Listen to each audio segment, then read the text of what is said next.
promising, something new, and something that talks about the vitality of life. See, he wants his role to be the same in case of society. He too wants the old thoughts to be done away with and new thoughts to be disseminated in the society, and he wants himself to have a role in this as a poet. So Shelley further develops his idea in the forthcoming verses. He envisions that the invisible west wind scatters the clouds in the sky. These clouds are the harbingers of rain, so they are the signals of the coming rain. Rain carries away all the evils from the nature and brings about a refreshed new look. So rain kind of cleans nature of all that is bad. Shelley hopes that his rain of thoughts would cause a regeneration among mankind, sweeping away all that is unjust. Thus, Shelley's great passion for the regeneration of mankind and rebirth of a new world finds a fitting expression in the West Wind. By the expression, the dome of the vast sepulchre, Shelley here refers to the closing night. That means the last night of the year. So the closing night, which will serve as the dome of a vast tomb, okay, in which the closing year will be buried. So the accumulated water vapors also means the accumulated water vapors are the clouds. So he thinks that this dome is infested with very thick clouds, and so the tomb is very claustrophobic, and here the closing year is going to be buried. The point is, again, the West Wind operates with the same and single point agenda. It destroys the dead and preserves the living. So whatever is dead is being destroyed, and whatever has the potential to live is being preserved. That is how the West Wind operates. In the third verse, the realm of the ruling West Wind is the seas. Okay, both the Mediterranean and the Atlantic. And not only the surface of the seas, but also the vegetation beneath. Shelley here has personified the Mediterranean, which perhaps in its sleep is dreaming of. So Mediterranean in his poem is dreaming of destruction of the palaces.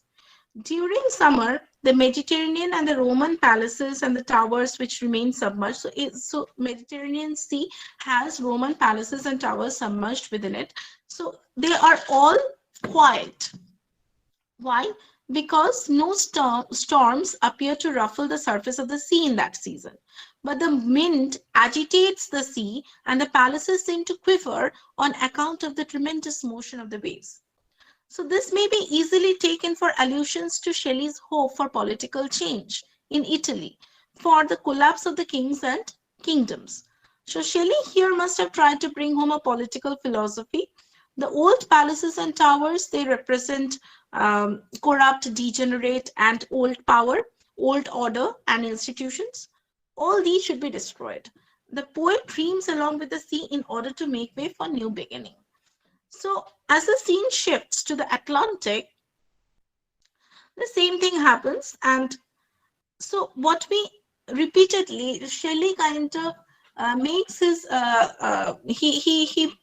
makes his point in the very first verse, and through the different verses he only reinforces his point, and it is the same thing that he goes on repeating about the role of the West Wind. Now Shelley was in much distress to see mankind exploited and being dehumanized by the corrupt, degenerate, and old political powers and institutions. He wanted to see mankind reach an ideal state of life that based on fraternity, equality, and democracy. And that is why he was seeking revolution, which he refers to as his sore need.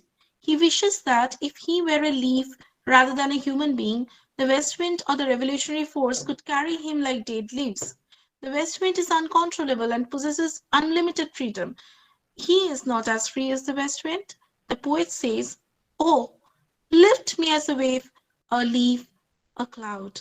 I fall upon the thorns of life, I bleed." His revolt is against the bond of human existence, which makes life miserable, helpless, weak. The poet feels suffocated with the burden of life and desires relief from it. He appeals to the west wind to raise him as wave, a leaf, or a cloud.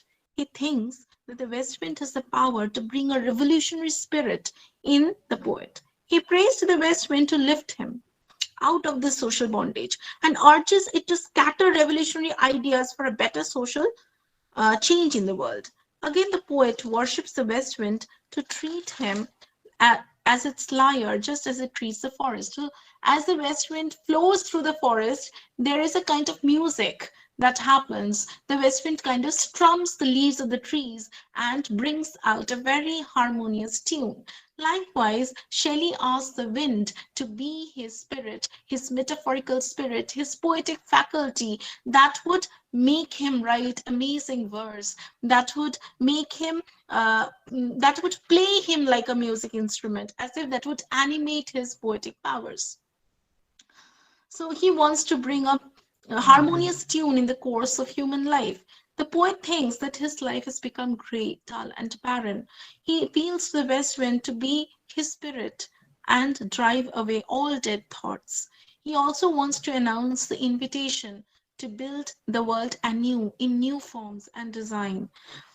The poem ends with a note of hope and optimism of revivification of the world in spring. Um, the spring is also a metaphor for a spring of human consciousness, imagination, liberty, and morality, all the things that Shelley hoped his art would help to bring about in the human kind, in the human mind. Now, as we move on to the discussion of To a Skylark, I would say that if the West Wind was Shelley's first convincing attempt to articulate an aesthetic philosophy through metaphors of nature, the skylark is his greatest metaphor, natural metaphor for pure poetic expression, the harmonious madness of pure inspiration. The skylark's song is spontaneous, right? It issues from a state of purified existence. Uh, the purity of the song is unmatched, and it is almost a Wordsworthian notion of complete unity with heaven through nature.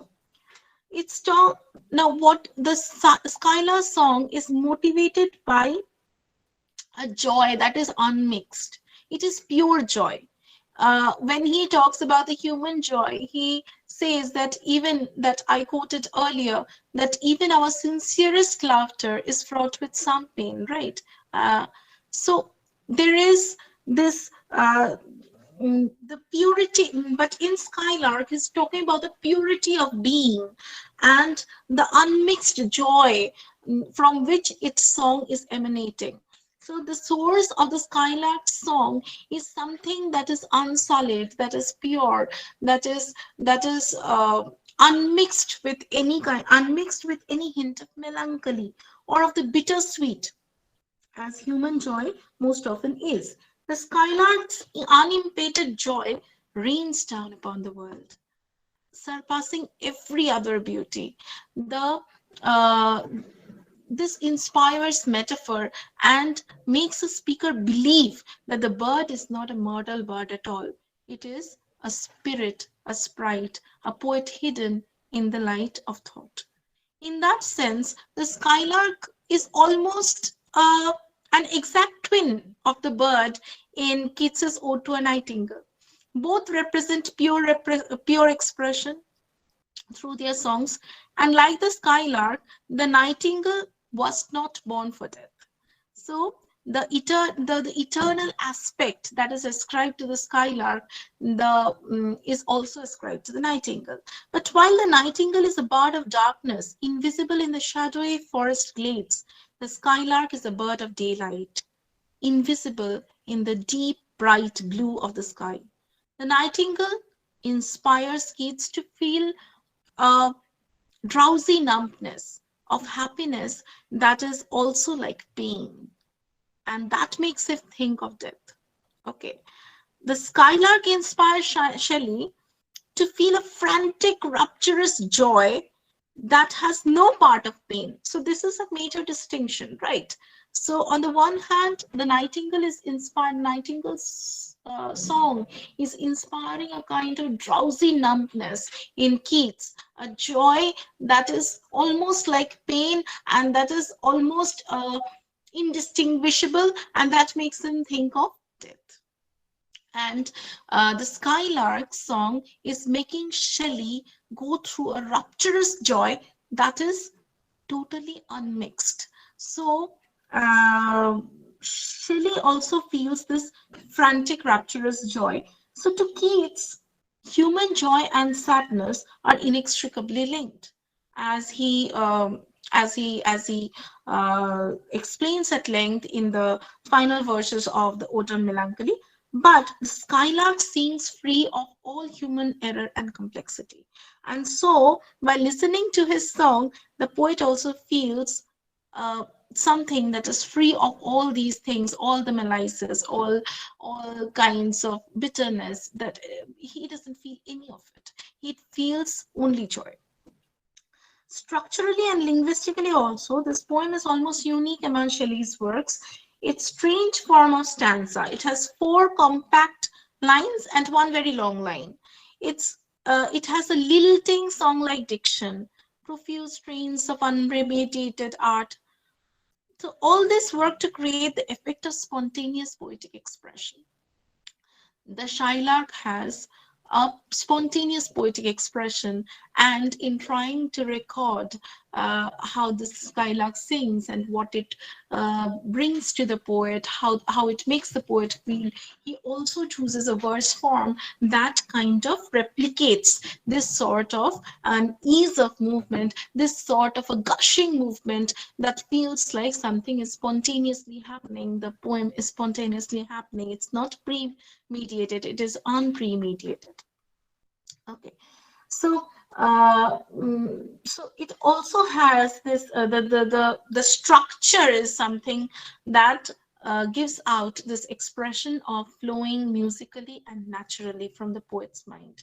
Structurally, if you look at each stanza, it tends to make a single quick point about the skylark, or to look at it in a sudden brief new light, and the poem flows. And the poem advances this mini narrative of the speaker watching the skylark flying higher and higher into the sky and envying its untrammeled inspiration, which, if he were to capture it in words, would cause the world to listen. So he thinks that if the lark could teach the poet and reveal half the gladness that their brain must know, then people might listen to the poet and be transformed in the process. But can this ever be achieved? So this is a poem that is sparked by imagination, that also it is fueled by aspiration, and it carries a philosophical insight. First of all, for Shelley, the skylark is a divine entity. It is something more than flesh, blood, and feather. And it is a symbol of spiritual upliftment. And it represents all that humans strive for but can never attain. What is that?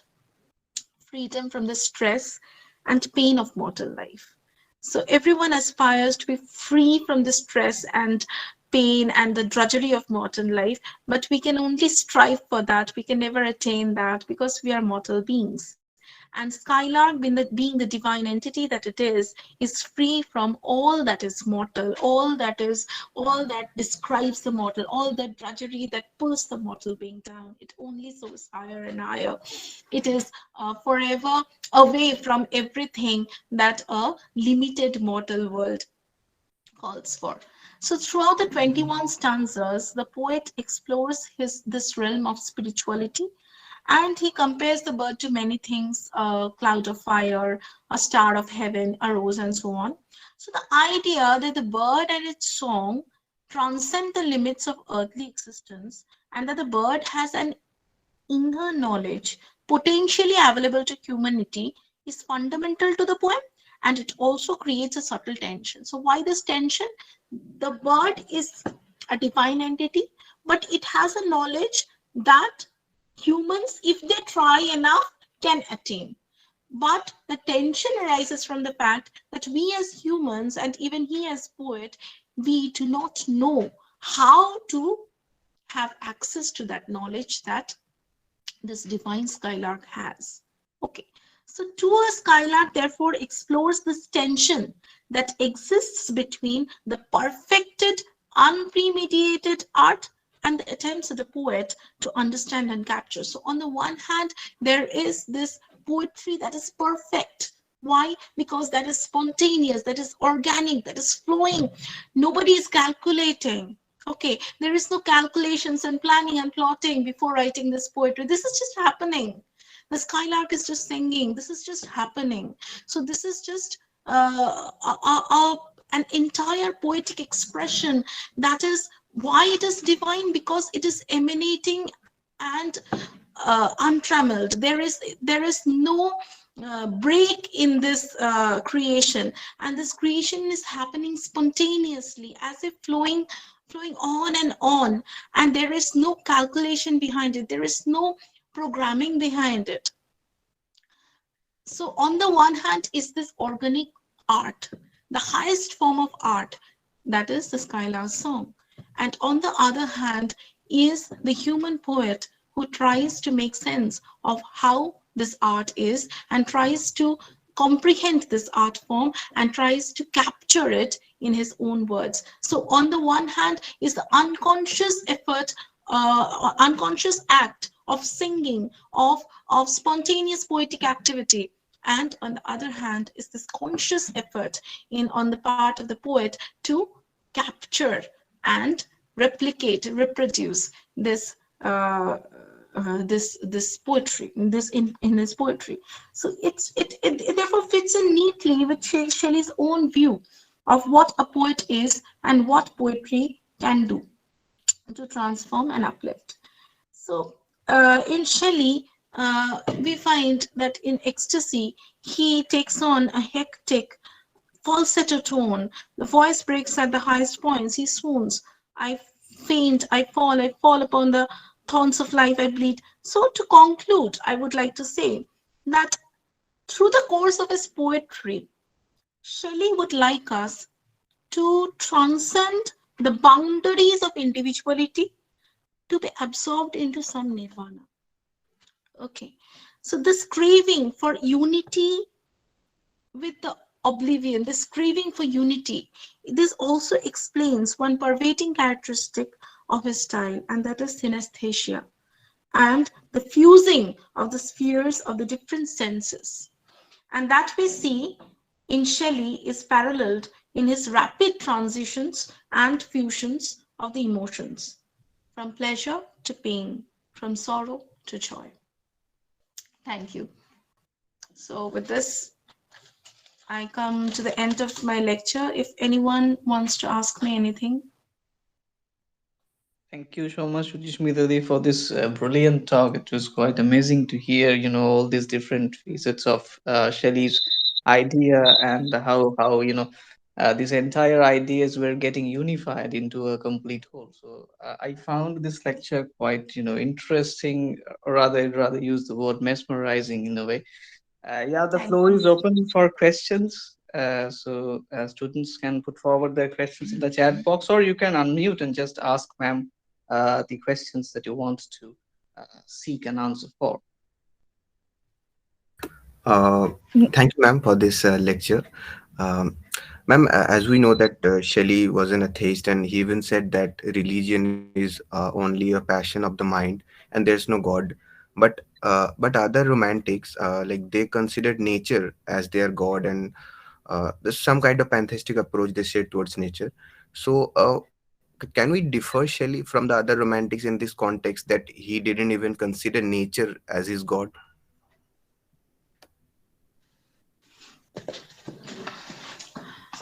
In the entire woover of Shelley's philosophy, the very concept of God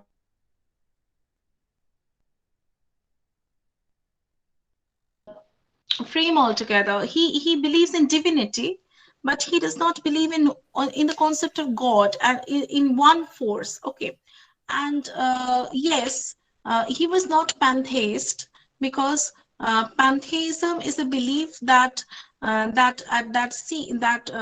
seeks God, that believes, that that strives to see the manifestation of God in nature. Pantheists believe in God, and they think that in various objects of nature, God manifests himself.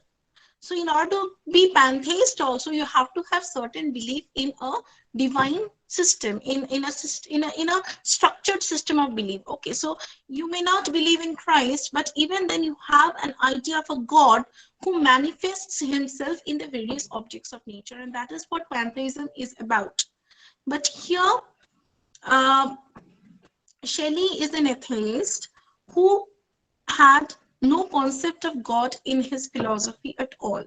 But see, when he is looking at nature, he is kind of taking up one of the natural objects, say, for example, the skylark or the west wind.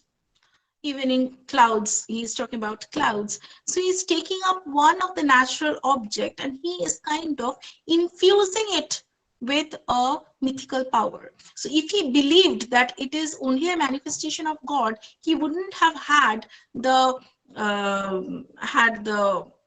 যদি বাংলায় বলি ধৃষ্টতা, he wouldn't have dared to kind of infuse it with something supremely divine or something. So he is taking it upon himself to infuse the natural object with a power of the divine.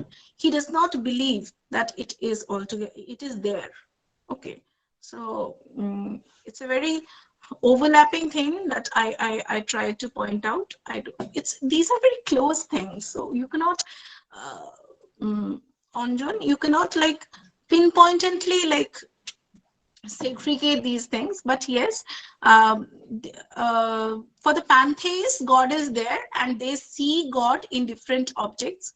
For Shelley, he looks at a natural object and he kind of looks closely at that natural object and he enumerates the functions that that natural object does, and he kinds of it is in his onus to infuse it with a mythical power. Okay, which he does not uh, believe that is already there. Okay, if he believed that it is, if Wordsworth would have written it, he would have said that Westwind is doing all these things because he is the manifestation of God.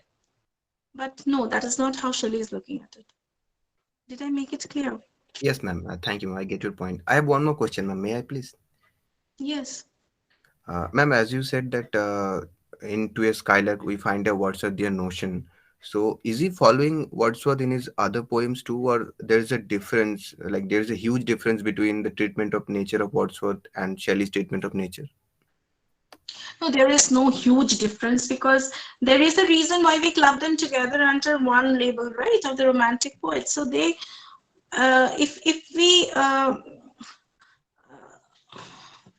we look at all these romantic poets, they are kind of if you have read it, M.H. Abrams' The Mirror and the Lamp. In M.H. Abrams' The Mirror and the Lamp, he looks at the classical poets as people who look at the world and try to make their poetry a mirror of the world. Okay, so in their poetry, they kind of hold a mirror to the society. But the romantic poets, they hold a lamp to the society and they are more interested in the shadows it creates on their mind. So each of these romantic poets, they are kind of looking outwards into the nature and they are more interested to see how these natural objects are creating waves inside their own psyche. So there is no huge difference in the way Wordsworth is treating an object and Shelley is treating an object.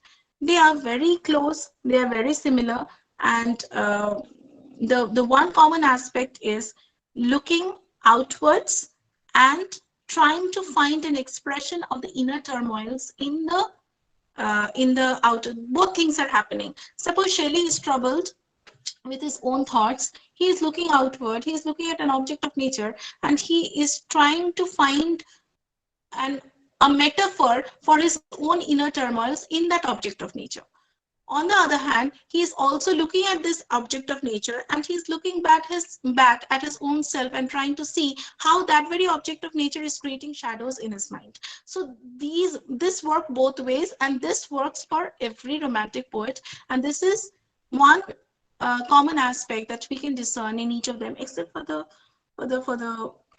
exception of Byron or some poets, but mostly there is no very deep differences between in the treatment in their treatment of nature.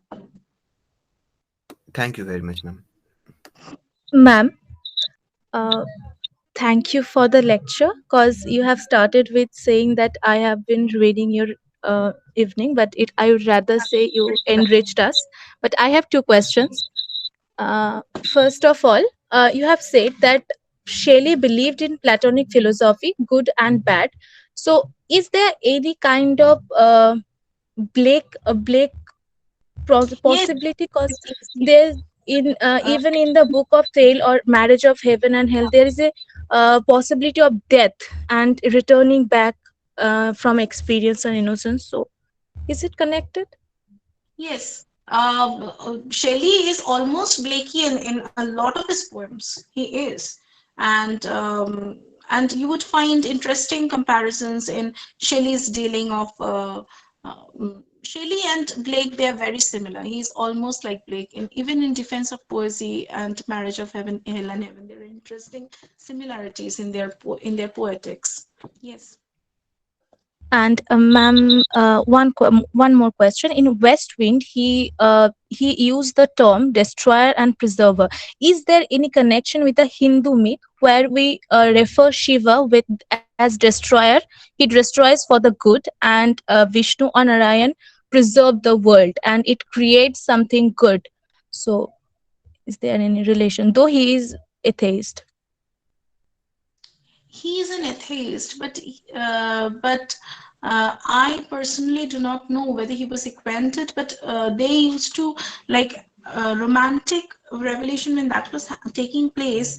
Romantics were like voracious readers, so they were reading all sorts of things at that point of time, not only the classics and the neoclassicists just preceding them, but the world was opening up, and I do not know for sure, that I have to look up whether he was truly acquainted with the Hindu scriptures and the way our Hindu mythology dwells on the same things of.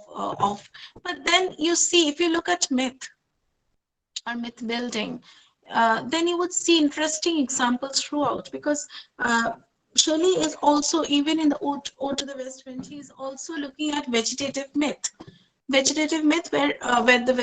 function of the west wind is to strew seeds all around, and eventually they are to take shape. If we look at our own myths, there is an Egyptian myth where boy collects the dead body of his sister from her in-laws home, where she is kind of killed because of where she is tortured and killed, and he has to carry her dead body through the course of a very long desert. And because of the extreme heat, the corpse kind of melts, and at various points of his journey, parts of his sister's body, it just drops off. Okay. And when he ultimately reaches his village, he is left with very little of what he was carrying in the first place. So he goes back to all those places, and in each of these places, he finds that there is a plant. And later on, he devotes his life into building temples in all these places. So isn't there a very there is a similarity to the story of Shoti, and how the body parts of Shoti is strewn around throughout our country, and in each place where Shoti's body is like deposited, there is a peat that comes up. So So is there, so these myths, they overlap, they are connected because they are all vegetative myths, because they mainly build upon this notion of a tree in one place having its seed thrown about through winds and all, and how it propagates. So they are all, even Ramayana can be called a vegetative myth. So when Shelley is building on a vegetative myth, when he is looking at sources that both function in favor, that function in favor of of propagating this vegetative myth, and that requires both destructive aspect and propagative aspect, he is looking at something universal. So there, so undoubtedly there would be similarities. There would be similarities, and there would be points where the Western and Eastern notions coalesce. Okay. So I don't know for sure whether he was acquainted with it, but certainly since he is building upon the vegetative myth, then it's bound to be similar to the image of Nataraj, who is also a preserver and also a destroyer. Yeah, Suchismita, I'd just like to add a footnote to this, if you may allow me. So there is a beautiful essay, I think, by Coleman, a person. It came out in 1962 in the Shelley Keats Journal. And in that particular essay, Coleman was actually trying to draw this sort of a similarity. He was just capturing that phrase, destroyer and preserver, and he made a comparative study with the Vedic Maruts, right? So with the Vedic hymns, and then he compared, because the Maruts were sort of deities who both provided them with destructive storms, at the same time they also were the very source of providing life. So that sort of a comparative study is there, but I am not quite sure that whether it could be whether there is any solid evidence that Shelley was reading something from this very eastern part of the world. And Yes. the name of the essay, I think, is about Shelley's prayer to the west wind. One very fascinating thing in that particular essay is that he looks west wind as a form of a prayer, because he says that the sole idea of the prayer is to is to make a contact with God and reduce the distance between man and God. And he says that the poem starts with thou, and then in the fifth stanza Shelley shifts to I.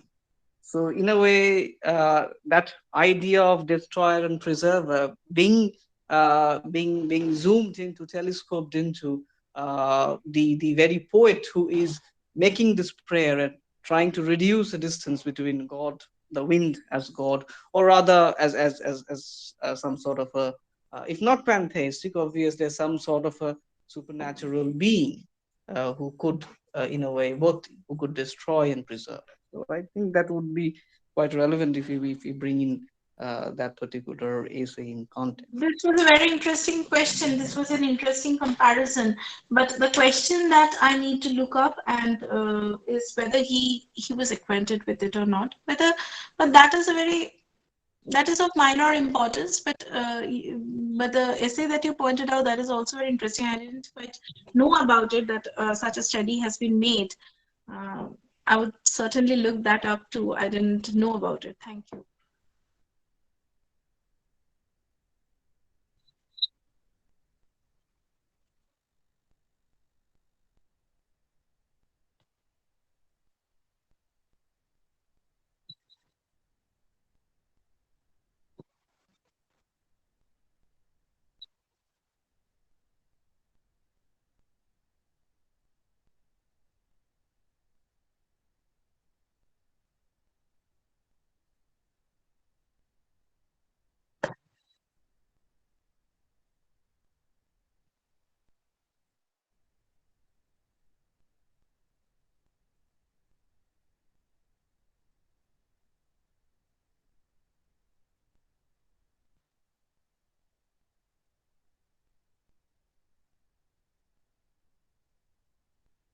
Yes, actually, what happened is Ram Mohan Rai translated all the scriptures, Indian major scriptures, and they were known in Europe and America as royal literature. Shelley and Keats, also Wordsworth, had access to them because the Asiatic Society of Kolkata was founded in 1780. and some of the foreigners, they translated the Indian texts. But Ram Mohan's texts became famous in the West, and instead of Upanishads and Vedas, they came to be known as royal literature, both in America and in Europe. So that is why you read those references to its acquaintances with Indian texts.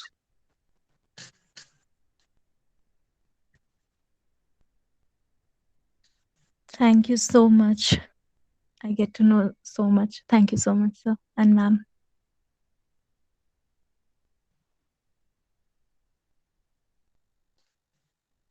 I think let us end it here, thanking Ma'am, Suchismita.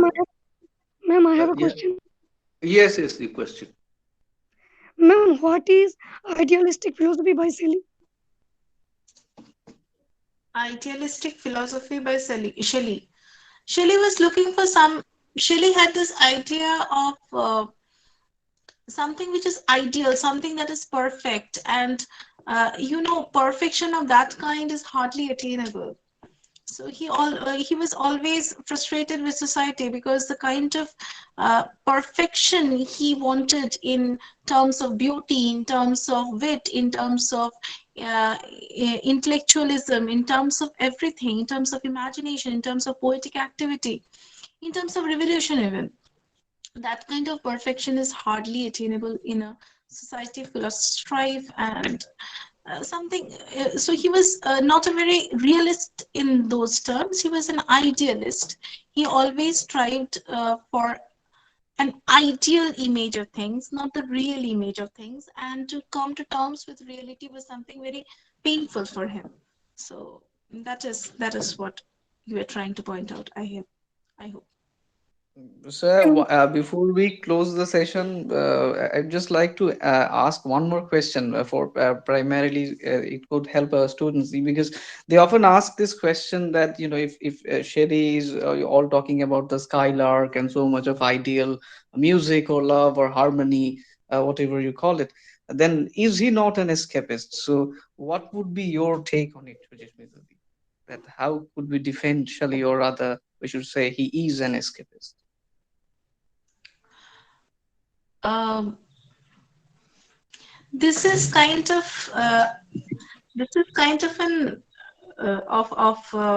stigma that you can associate with any romantic poet, that they are kind of escapists, and they do not have their feet on the ground. They kind of want to escape from every they of course they want to escape from the drudgery they are put into, because if you look at the society that they were living at that point of time, after the huge migration, after from country to city, the cities had become suddenly so populated.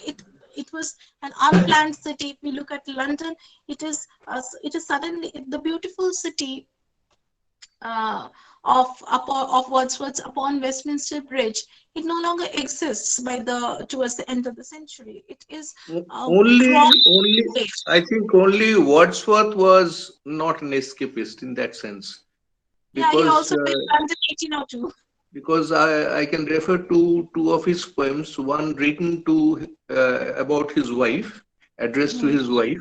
She was a phantom of delight, where Wordsworth is trying to find out uh, in between the in between heaven and earth, some image in between heaven and earth, which is firmly grounded in the material life, and at the same time there is something of the halo of the other worlds.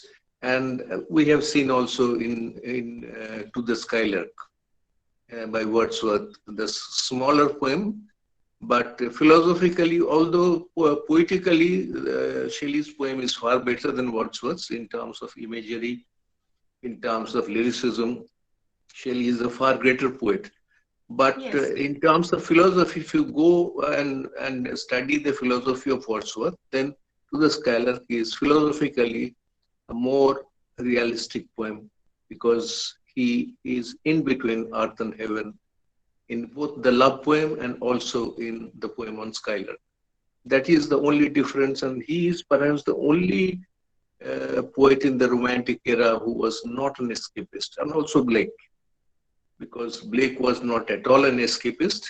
Yeah. Rather, he is full of ideas relating to a transformation of human nature, something like an anticipation of Sri Aurobido's philosophy 100 years later, 120, 30, 30, 40 years later. He was anticipating exactly Sri Aurobido's philosophy of transformation of human nature, and he was very practical. He is even more practical than Wordsworth. But Wordsworth knows that this material life has uh, already contained the divine. And Shelley, as Sri Aurobindo has said in the Future Poetry, this earth is too ugly for him, and he wants to take this earth to heaven because this earth is not fit to live in. And as Tagore was influenced by the line, Hetanoy, Hetanoy, Unno Kono Khane. So this is the escape route he was trying to find, and also in Skylark. But in Wordsworth, he is firmly grounded in matter. So this is the difference philosophically, but well, of course, as a poet, Shelley is far better than, except for Keats, he is better than all others, and maybe as good as Coleridge. Yes, that answers it very well, sir. Thank you. Thank you so much, Sushmita. Thank you so much, sir, for this beautiful answer. And I hope the entire session will be very fruitful to our students. So once again, thank you very much, Sushmita, for accepting our invitation and giving us this beautiful evening, full of discussion of ideas around PB Shelley. We hope to meet again in the online and offline mode at some other point of time. For now, I call this a day or call this a night, and goodbye to all of us, and good night to all. Thank you very much. And thank you especially to the students for being such wonderful listeners and to point out such interesting questions. Thank you, sir. Thank you, Shuprabhat. Thank you.